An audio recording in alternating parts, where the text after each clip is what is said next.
So ito po mga kababayan. Ito pakinggan nyo mga kababayan ang hamon ni Marco Leta. Ayan, ito po. Game ako dyan, no? Hindi naman ako natatakot dito kay Marcoleta. Pero time and again, ulit-ulit ko sinasabi, nandun ako kasi hinahamon ako ni Bato eh. Diba? Ngayon, hindi yung utos. Hindi ako inutusan ni Bato. Hinamon niya ako. Ang hamon, pwede mong i-accept yung challenge o hindi. So I accepted that challenge. Ngayon, sabi ko nga, itong kung si Marcoleta ay hahamunin niya akong pumunta ng Senado para batukan siya, I will accept that as well. Okay, sir, update na lang po sa ICC. Sir, may info ba tayo na may darating pang mga ibang arrest warrants, sir? Yes, may darating pa, pero ilang months down the road pa yan lalabas. May info tayo, sir, kung nasaan po si Senator Bato de la Rosa sa moment? Marami mga leads, pero kailangan i-validate ito eh, kasi we have to be very sure. But in time, ano yan, magkakamali yan. Pag dumungaw yan, arestado yan. Pasok na ang Korte Suprema para busisiin ang pag-absueldo ng COMELEC kay Senador Chis Escudero. Nako, mga kababayan.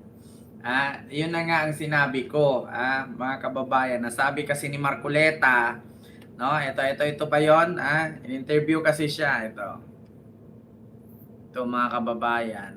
Bakit siya? Anong ginagawa ni Trillanes? Bakit siya magsasit? Palagay mo may warrant of arrest. Palagay mo lang. Why is Trillanes the one serving the warrant of arrest? Did you ever ask him? Wala na. Nanonood ako sa inyo. Hindi naman lang nagtanong sa inyo.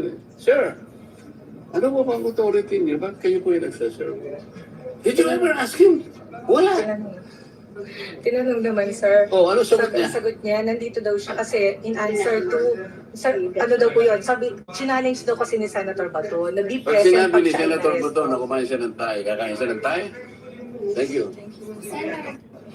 Ito, sagutin ko si Marcoleta dito. Si Bato kasi, Senator Marcoleta, naghahamon. Kasi kung ganun lang din naman pala ang sinabi ni Bato, bakit pa namin papaniwalaan si Bato? Bakit pa siya papaniwalaan ng mga bumuto sa kanya kung puro lang din naman pala siya laway? Diba? Oo. Naghahamon siya. Harap yan ng media. Senador siya. Bawat bitawan ni Batong salita, papaniwalaan ng tao yan. Senador yan eh. Hindi naman yun si Bato, batang musmus na walang posisyon sa gobyerno eh. So, pag sinabi pala ni Bato na pag sinabi niya, mamamatay ako ngayon. So hindi kami maniniwala. Pag sinabi pala ni Bato na inaatake ako, tulungan niyo ako. So, mamamatay si Bato kung gano'n, Senator Marcoleta. Kasi anong gusto mo mangyari? Lahat ng sasabihin ni Bato, hindi kami maniniwala.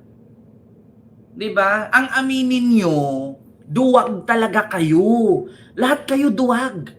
Mga DDS supporter, mga DDS senator, duwag kayo. Yun ang totoo. Hamon kayo ng hamon. Ngayon, tignan mo. Hinamon mo si Trillanes. Diba?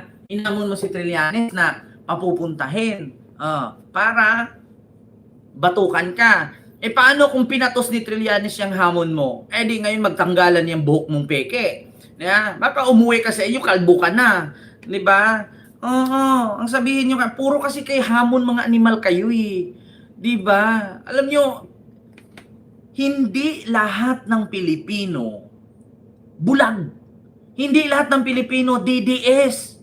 Maraming Pilipino, mas marami pang tripling dami sa DDS na hindi naniniwala sa inyo. Bakit? Tignan mo. Bakit ka binoto ng mga bobong DDS? Dahil pinangakuan mo. 2,000 kuryente pababa, libre. Anong nangyari? Diba? Kaya nga ultimo nga DDS nagsisi ni. Ba't ka nila binoto eh?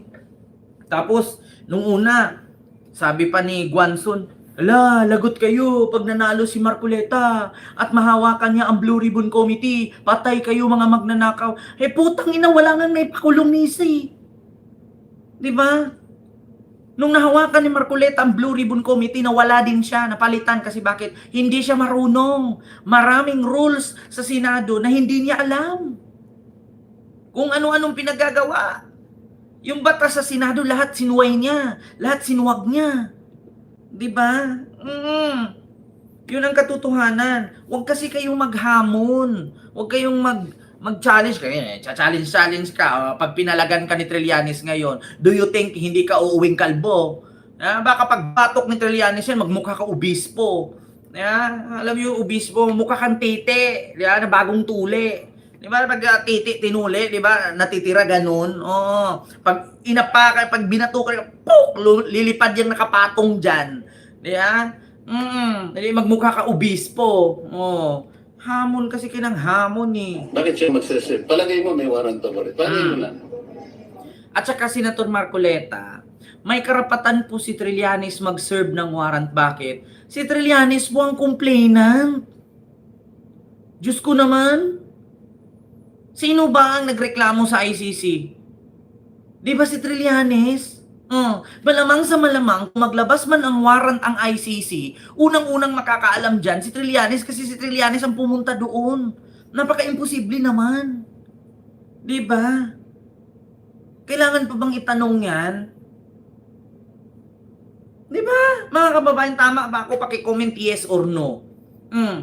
Malamang si Trillanes magbibit-bit ng warrant yan kasi una, si Trillanes po ang isa sa complainant doon sa ICC. Sige nga, try mo, Senator Marcoleta, mag-file ka ng kaso tapos di mo alam na ang warrant pala nandun na sa kinasuhan mo, tapos ikaw hindi mo alam?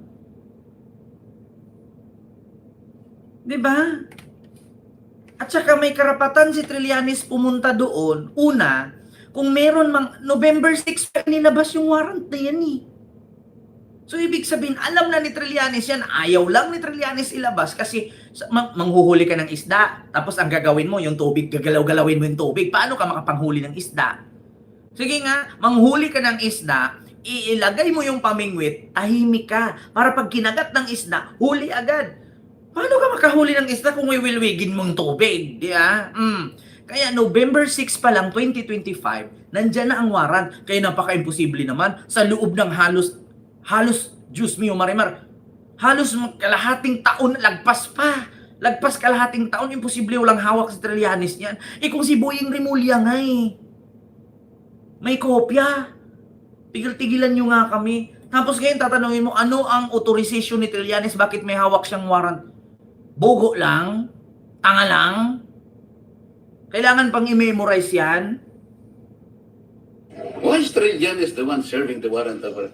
Did you... Senator Marcoleta, ito po gusto ko i-explain. Si Trillanes pumunta doon, kasama niya si Matibag. Di ba? Si Matibag po ang NBI director na inatasan ng Interpol na maghawak ng warrant. Hindi naman pumunta si Trillanes doon nag-solo eh. Pumunta si Trillanes dahil hinamon siya ni Bato na ngak, make my day, Mr. Trillanes. Kahit pumunta ka pa, mag-serve ka ng warrant, ikaw pa magpusa sa akin, sumama ka pa.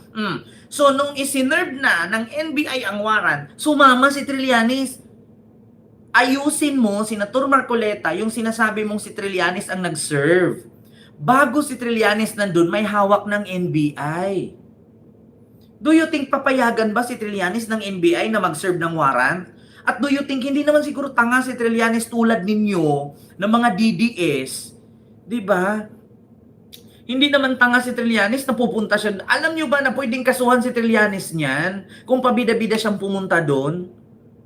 'Di ba? Napakasimple lang yan. Nandun si Trillanes, nandun din si Matibag. Yun. So, hindi na pala pwede si Trillanes maghawak ng warrant.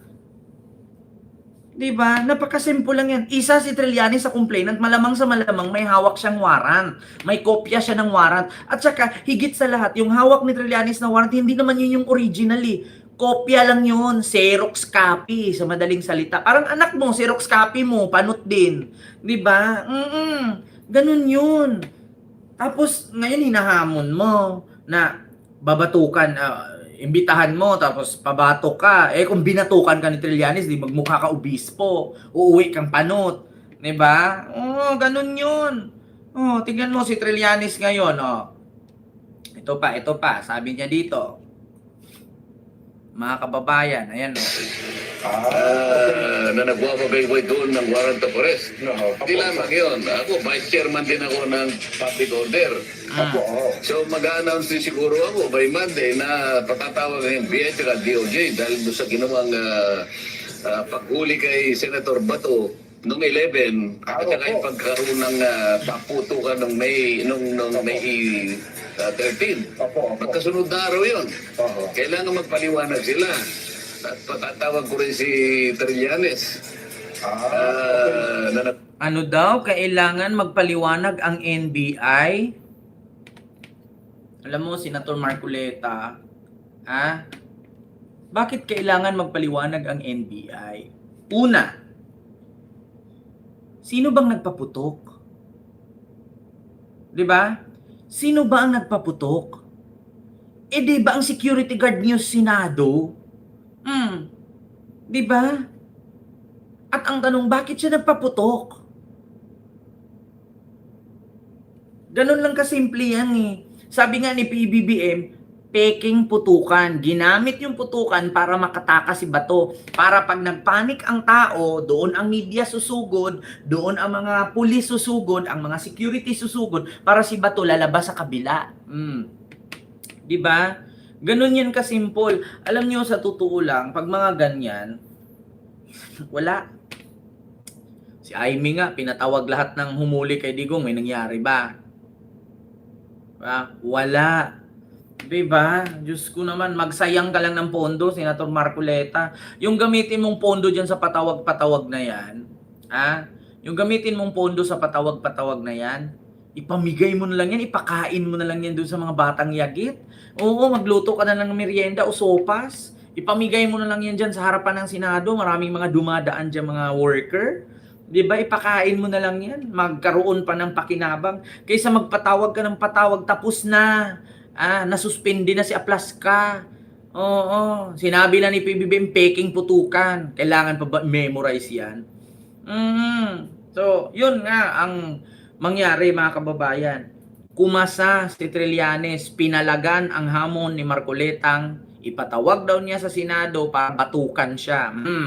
Pag ito, binatukan ni Trillanes, iwan ko lang. Iwan ko lang kung ano hitsura. 'Di ba? So yun lang mga kababayan, no? Yung ating reactionist diyan kay Senator Marcoleta sa hamon niya kay Trillanes na batukan daw siya. Papuntahin niya sa Senado at babatukan daw siya.